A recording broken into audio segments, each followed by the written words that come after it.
Assalamualaikum warahmatullahi wabarakatuh. Anak-anak sekalian, selamat berjumpa dengan pembelajaran daring kita. Tetap dengan salam kita dalam pembelajaran 5 ini nanti. Salam semangat, sehat, bertanggung jawab, jujur, dan dapat dipercaya. Silakan dicamkan ini dalam hati kalian. Materi pagi hari ini tentang gangguan pernapasan yang sudah kita bahas dulu, namun agak mendalam. Kemudian cerita dan jenis-jenis cerita, namun akan menggunakan kata tanya untuk mempelajari materi ini. Dengan sistem ini kalian bisa belajar secara mandiri, lebih cepat, sesuai kebutuhan, dan mengingat mana yang sulit, silakan diulangi teori ini dengan cara sedikit mind mapping, jadi menggunakan peta di dalam otak kalian, dipetakan. Bagaimana cara belajarnya? Marilah kita ikuti bersama. Bismillah. Pertama ini pengertian gangguan pernapasan. Sudah. Segala sesuatu yang menyebabkan ketidaknyamanan dalam proses pernapasan kita. Berikutnya, dalam belajar ini nanti kalian saya minta untuk memahami sesuatu dengan kata-kata tanya. Misalnya menggunakan apa itu. Nanti ketika kita ketemu dengan sesuatu pertanyaan atau sesuatu hal, kalian bertanya dengan apa itu, apa penyebabnya, bagaimana gejalanya, siapa yang mudah terserang atau terpapar, apa bahayanya, bagaimana pencegahnya. Kalau kalian memahami ini, maka di otak kalian akan menjadi lebih mudah untuk memahami hal-hal yang akan kita bahas. Mari kita lanjutkan bersama. Pertama, emfisema. Emfisema, maka kalian akan muncul pertanyaan di sini, apakah itu emfisema? Apakah itu? Harus kalian pahami. Emfisema ini muncul karena peradangan udara masuk dalam kantong paru-paru kita. Alveolus, gelembung-gelembung paru-paru itu kemasukan udara sehingga pembuluh darah menjadi terganggu, seperti seakan-akan menjadi masuk angin. Kemudian apa penyebabnya? Ini penyebab dari emfisema. Penyebab emfisema adalah paparan zat di udara yang mengiritasi. Mengiritasi itu melukai atau membuat jejak-jejak luka di dalam organ pernapasan kita. Kalau orang merokok sering menghirup udara yang kotor, kena debu, zat-zat lainnya, misalnya bulu-bulu hewan yang berterbangan, tidak terasa terhisap satu demi sedikit, lama-lama akan menyebabkan terjadinya penyakit ini karena kotoran yang menumpuk. Tapi ingat, di dalam hidung kita ada dua alat yang menyaring udara yang masuk ke dalam saluran pernapasan, yaitu bulu hidung maupun lendir hidung. Kita bersyukur Allah SWT memberikan hal itu pada kita. Berikutnya, bagaimana gejalanya? Ini gejalanya. Nafas pendek, seolah tersengal-sengal, cepat, batuk mengi. Nah, mengi ini misalnya kalau waktu tidur bernapasnya mengeluarkan suara ngik, ngik. Lah, orang Jawa menyatakan mengi gitu ya. Penurunan nafsu makan karena saat makan selalu sering mengalami tersedak. Tersedak, ingat, kita dilarang berbicara waktu bernafas atau makan secara bersamaan, itu bisa menimbulkan tersedak, yaitu masuknya makanan ke dalam saluran pernapasan. Tulang-tulang dada lebih menonjol, gangguan tidur sering. Ini menyebabkan orang menjadi lemah, imunitas turun karena gangguan tidur yang berkurang. Kita lanjutkan. Siapa saja yang mudah terserang penyakit ini? Nah, orang-orang yang mudah terserang penyakit emfisema antara lain perokok atau orang yang suka merokok, baik itu perokok aktif, orang yang merokok langsung, maupun perokok pasif. Rokok pasif itu orang yang tidak merokok tapi terpapar atau menghisap asap rokok dari orang yang sedang merokok. Kemudian faktor usia, jadi makin banyak usia, makin bertambah usia, orang mudah untuk terkena penyakit ini.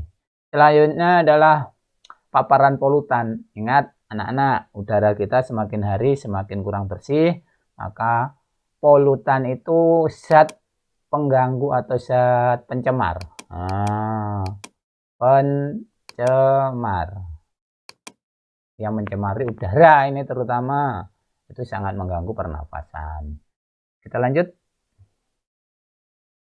Apa bahayanya? Nah, karena oksigen itu sangat perlu untuk oksidasi pembakaran dalam tubuh. Bila masuknya terganggu, organ yang terganggu, aktivitas kita menjadi terganggu atau sangat terbatas. Untuk itu, jagalah kesehatan karena kesehatan lebih penting dari banyak hal. Kita lanjutkan.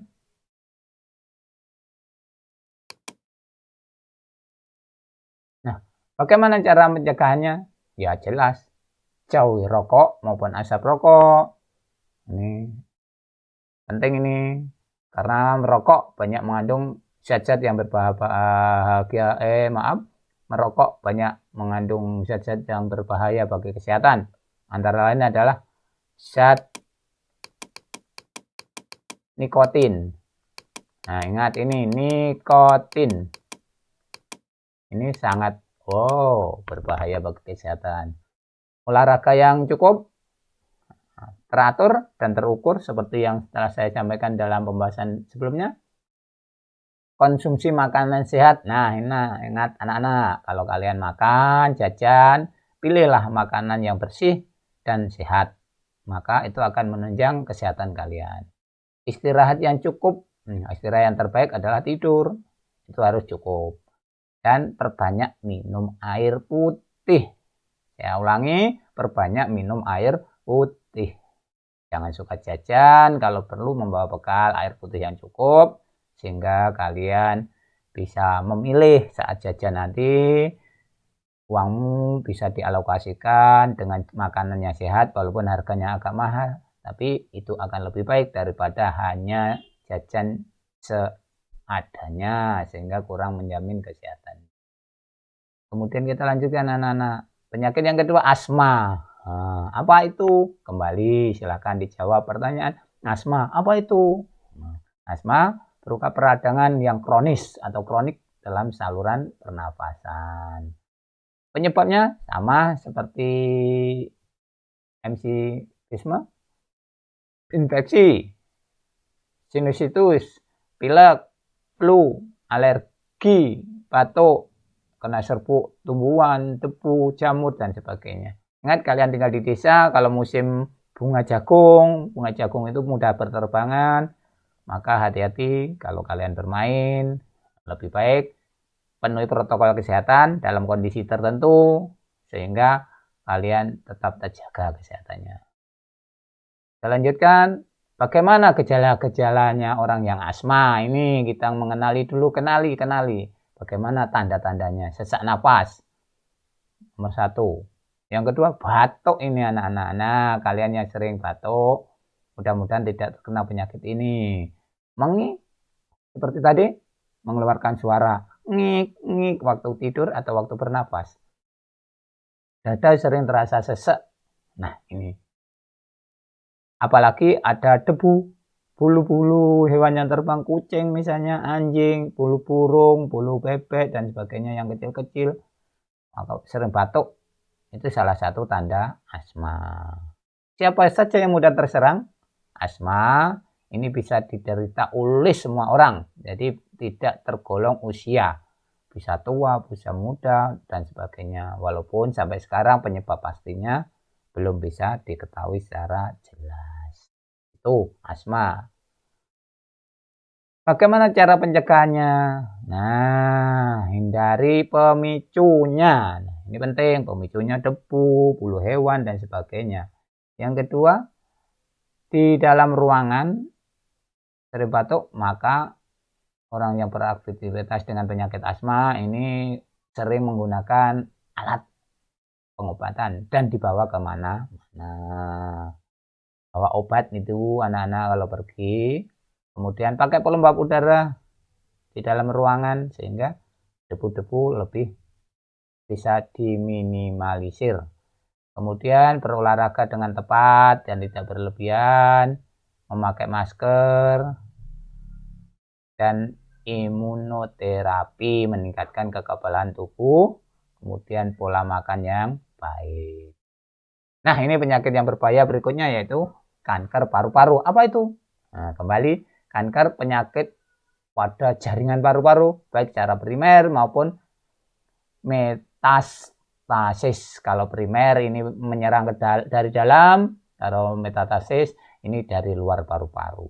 Ini sangat ganas. Paru-paru penyebab kematian yang paling banyak ini.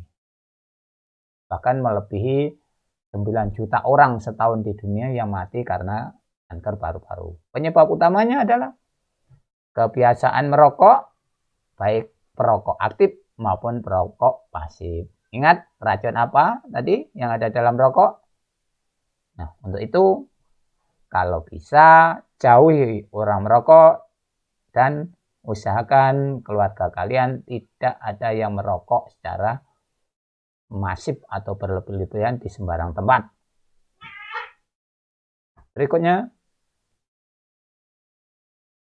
kanker paru-paru ini gejalanya apa? Nah, hampir sama anak-anak.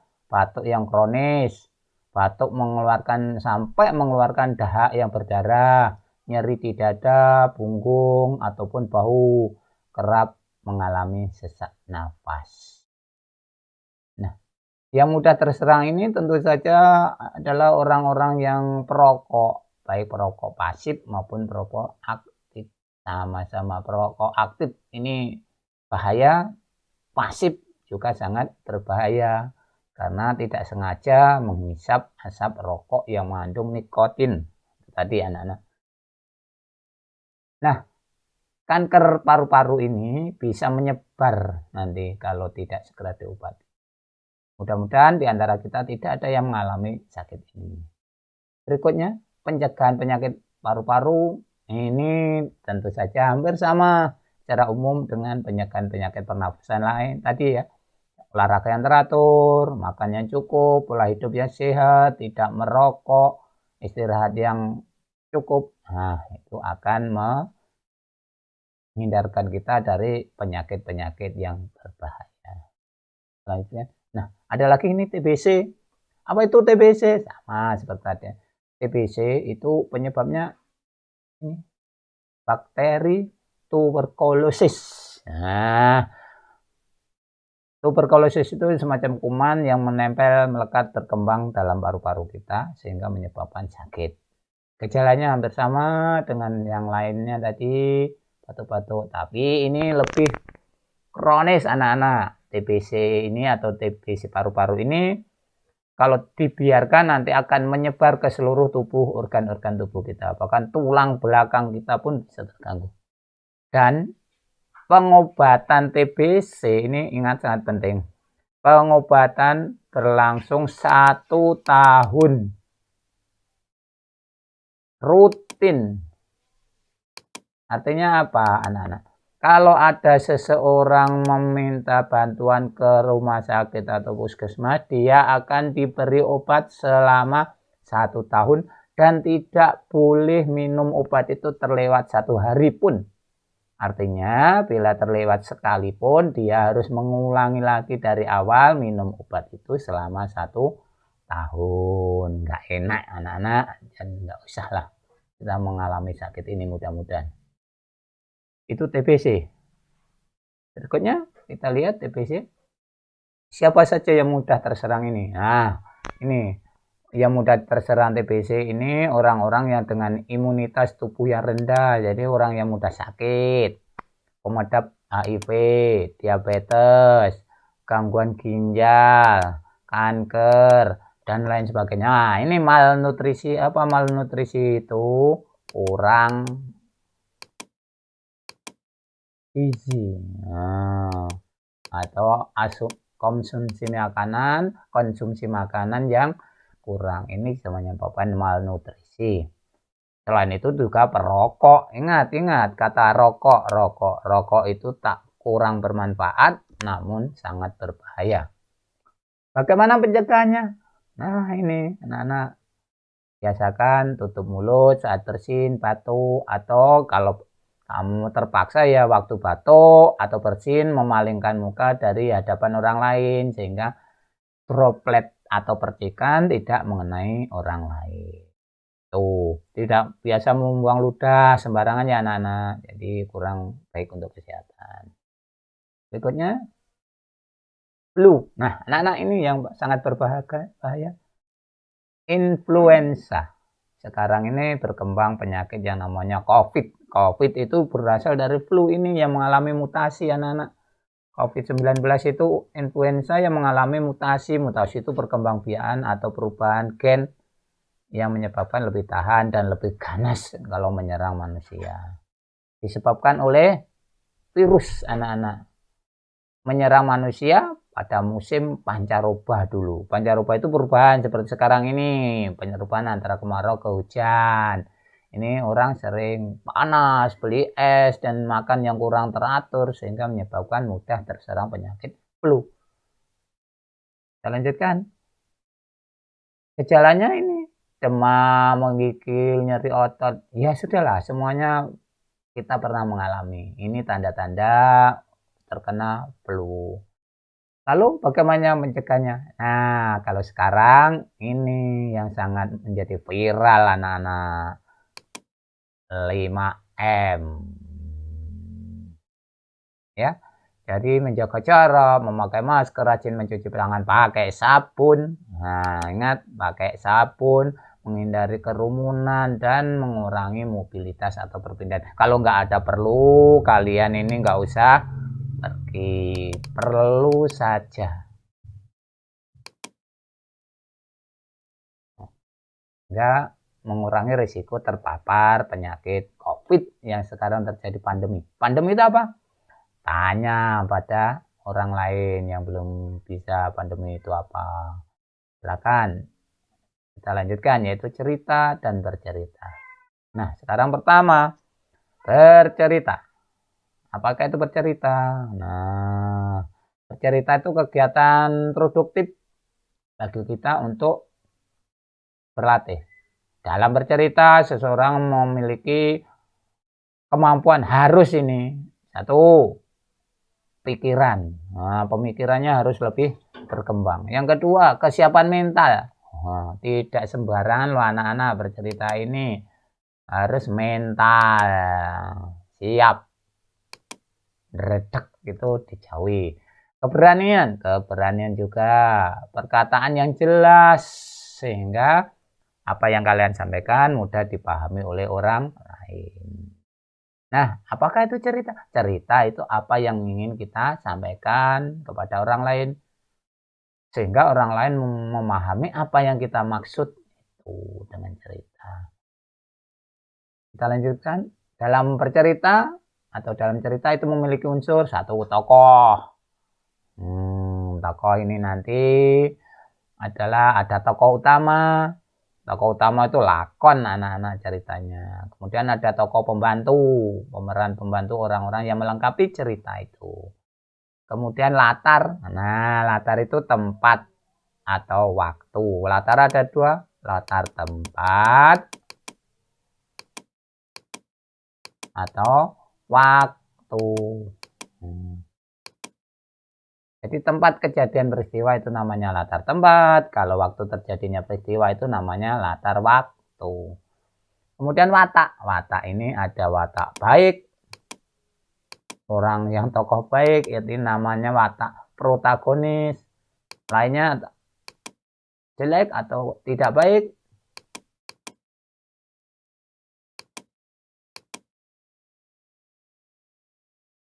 Ya, saya ulangi. Watak tadi tidak baik, tidak baik. Dan berikutnya baik, maaf.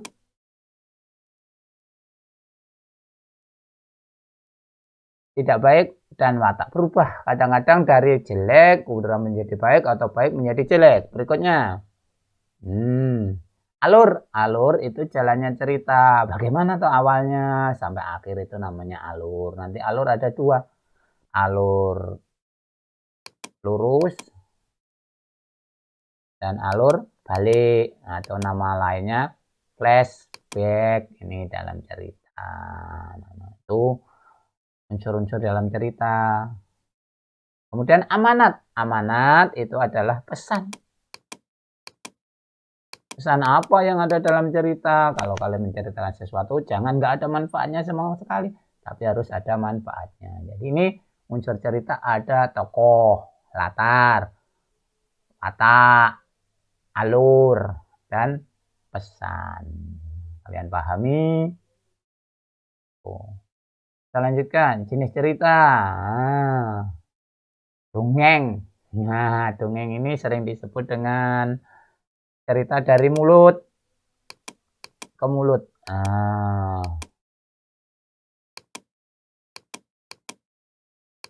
Ini dari nenek-nenek kita dulu. Kalau mau tidur kita didongengi. Dongeng sebelum tidur. Itu ceritanya. Kemudian sage. Sage itu cerita yang seolah-olah kejadian nyata ini. Dihubungkan dengan mitos atau peristiwa-peristiwa di daerah masing-masing. Mitos. Nah, ini cerita-cerita yang berhubungan dengan arwah-arwah halus atau mitos. Misalnya Nyi Roro Kidul.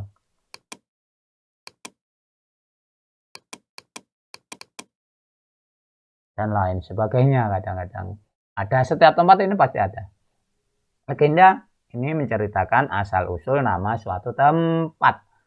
Peristiwanya berhubungan dengan keberanian, kepahlawanan, dan sebagainya. Tapi biasanya dihubungkan dengan nama sebuah tempat. Itu disebut legenda. Nama tempat.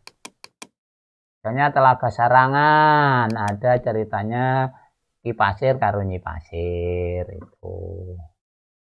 Berikutnya fabel. Fabel itu berhubungannya dengan cerita hewan, tokoh-tokohnya hewan. Tokohnya hewan. Si kancil, buaya, dan sebagainya. Seolah-olah mereka itu bisa berbicara. Ini fabel. Dongeng yang lucu. Dongeng yang lucu itu sering disebut dengan cerita-cerita komedi anak-anak. Komedi. Tokoh-tokohnya lucu. Misalnya si Kabayan, si Pandir, atau si Silo, dan sebagainya. Pokoknya tokoh-tokohnya yang lucu. Ini lucu, menghibur. Kemudian dilanjutkan novel. Nah, kalau novel itu bacaan-bacaan yang sering dibaca oleh anak-anak remaja ini. Cerpen atau cerita pendek.